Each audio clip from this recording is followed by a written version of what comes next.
ସାଙ୍ଗମାନେ ଦେଖ ବାଙ୍ଗଲୋରର ମୌସୁମ ଏବେ ହେଇଛି ଦିନ ଦିଟା ବେଳେ ମୌସୁମ ପୁରା ମାନେ ମେଘୁଆ ମେଘୁଆ ପ୍ରାୟ ସବୁବେଳେ ଏଇଭଳିଆ ରୁହେ। ମସ୍ତ ଲାଗୁଛି।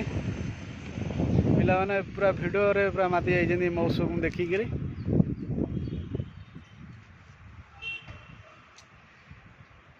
ବର୍ଷା ଆସିଲା ବୋଲି ଏ ପିଲାଟି ତାର ଆସିକିରି ସାଙ୍ଗେ ସାଙ୍ଗେ କପଡ଼ା ପତ୍ର ତୋଳି ଦେଇଛି।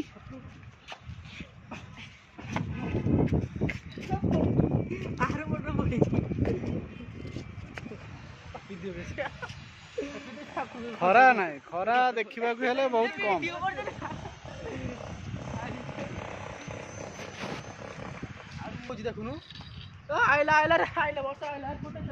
ହେ ହେ ସାଡ଼େ ବର୍ଷା ଆସିଲାଣି।